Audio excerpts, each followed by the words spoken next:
Oui, vous l'avez dit, Jérôme, beaucoup de soutien pour Jean-Christophe Lagarde. Vous êtes arrivé déjà premier, enfin pour ce premier tour en tout cas. D'où viennent vos soutiens désormais?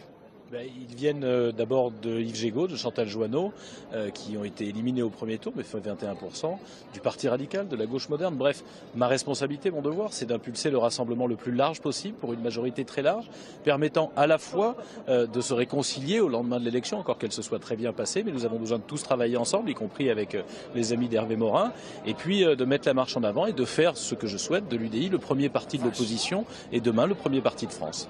Alors, vous l'avez dit, pour vous, c'est 2017. On sait que pour Morin, c'était 2022, les élections. Vous pensez que présidentielle, vous serez là en 2017?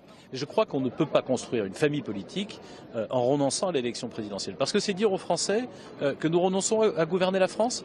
Nous l'avons déjà fait depuis si longtemps. On a eu des tas de ministres, mais ce n'est pas nous qui prenions les décisions. Donc moi, l'ambition que je fixe à l'UDI, c'est que notre candidat soit au deuxième tour de l'élection présidentielle en 2017, en fixant un rendez-vous.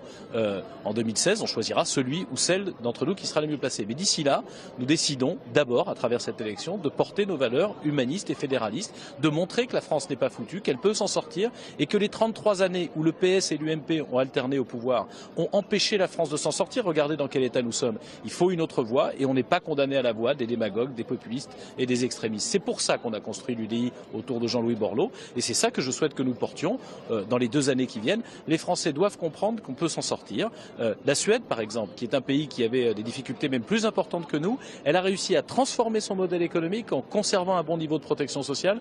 Depuis 10 ans, elle a 3,5% de croissance. Ça veut dire moins de chômage, ça veut dire moins de déficit, moins de dettes qui pèsent sur nos enfants. Alors le centre, c'est toujours paradoxal. Vous vous dites toujours ni de droite ni de gauche, ou vous êtes plutôt quand même centre-droit?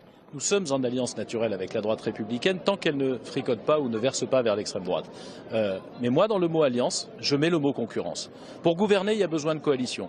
Mais la coalition, ça ne veut pas dire la soumission. Et au contraire, cette concurrence, moi j'ambitionne que nous devenions les premiers pour la prochaine alternance. C'est cela, en réalité, dont ont besoin les Français qui semblent être résignés. Je veux leur dire, ne vous résignez pas. De nouveaux responsables, de nouvelles générations, de nouvelles idées sont capables de sortir notre pays d'affaires. Parce qu'en réalité, la société française, elle est aujourd'hui, c'est ma conviction, en avance sur la représentation politique. Et c'est plutôt les gouvernants, qu'ils aient été ceux d'hier ou ceux d'aujourd'hui, qui verrouillent et qui bloquent la société française parce qu'ils ont peur de dire la vérité aux citoyens. Alors il faut dire des choses qui déplaisent et pour moi, la colonne vertébrale du projet de l'UDI, ça sera d'expliquer que tous les choix qui sont faits par ma génération et par la génération de mes parents sont faits pour le confort de nos générations au détriment de nos enfants.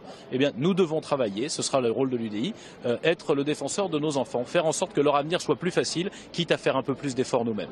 Jean-Christophe Lagarde, merci. Donc il y a une rendez-vous de l'UDI salle Ozette ce soir. Merci et on sera là au second tour. À vous, Jérôme.